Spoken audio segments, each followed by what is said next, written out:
Hello, and welcome to Lunar Magic Tea Time, where we discuss all things magical, mystical, metaphysical, and sometimes even a little mundane.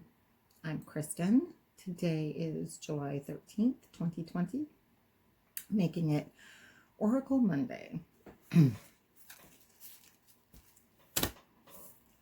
Couple of things.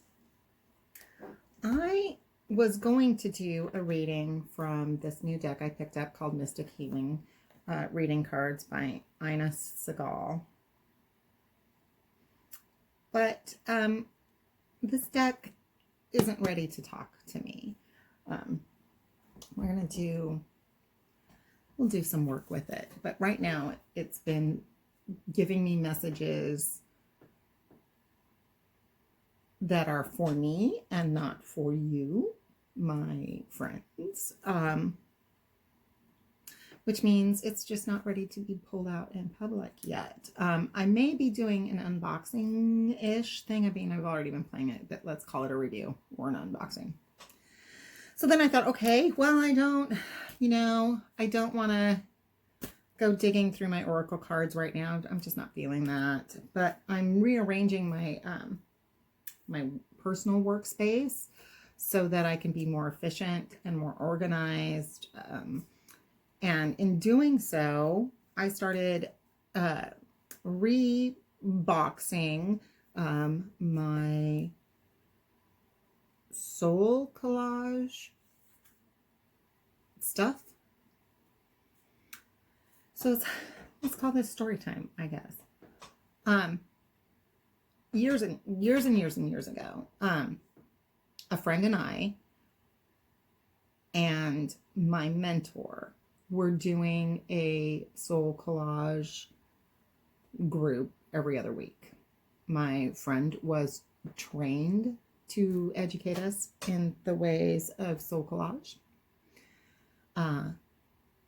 And I thought at the time, this is great. This is a way for me to meld my love of creating and my love of Oracle cards. This is a great way to do that. Unfortunately, it was not. The situation was, as it turns out, way more toxic than I understood even in the moment. Looking back, I can see just how I can see the mistakes that were made and that I should have not relied so heavily on a lot of things in that situation. So about a year ago, and I kept all my stuff for it. I kept all the cards I created. I kept all the cards I prepped out. All the things that I enjoyed. Because I did like the process. I just didn't like how the group was being run. So as I'm in the middle of reorganizing my space today, I reboxed up all of my soul collage stuff, and I have a gigantic Rubbermaid box of pre-made blanks, of partially done cards, of all sorts of things. And then I realized what I've been doing isn't soul collage in its sense, in its traditional sense. I'm taking the idea and I'm basically making large artist trading cards, but I'm doing them definitely in a spiritual way. It's definitely spiritual work for me. Very often when I come to do the card work, I sit down with a theme in mind, and maybe that theme is hope, or the theme is sadness, or the theme is trust, or what have you. And then I build a card from that theme. And so I just thought it would be kind of fun to share some of those cards with you. And you can see sort of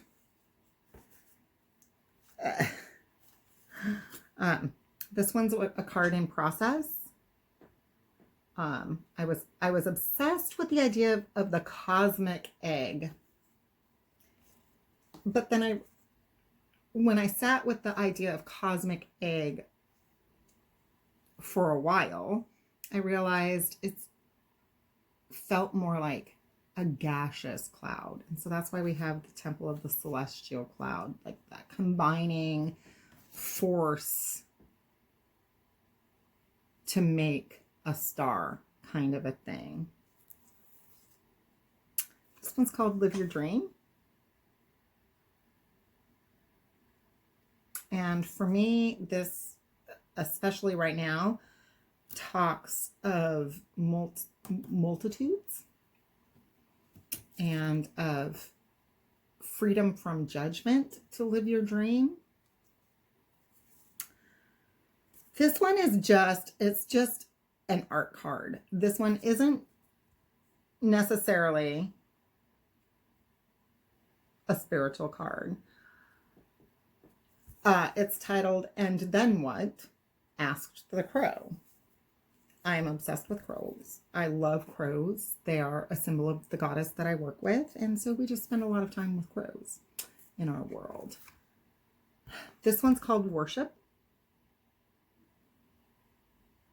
And this one I made during a work session with Nancy, the co-host to the podcast. And I think now, and I made that card a year or so ago, a year and a half ago now, I guess. And what I find really interesting is now Nancy and I have come to this place in our business partnership and our friendship and the places in our lives where we are striving to embody spirituality and worship in a way that connects us to our ancestors, as these women are connected to the woman next to them, and in a way that connects us culturally to the people around us. As we move into these new strange times, I think that's certainly something that needs to happen more.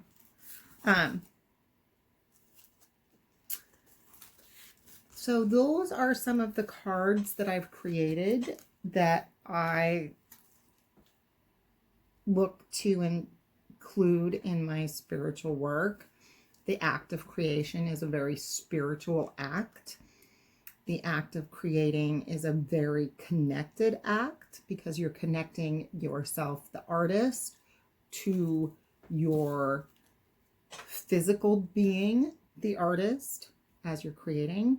You're also connecting that physical being to the materials that you're creating with. So this week, moving forward, as part of your Oracle, I guess, lesson, how do you create and how do you integrate creation into your daily life, but also be your spiritual life? Are you connecting in those ways? Are you creating in terms of a spiritual sense? What are you doing with creation? And I think that's a really great place to leave this question. What are you doing with creation? As always, you can find us on the internet at lunarmagicteatime.com. You can email us at lunar@lunarmagicteatime.com.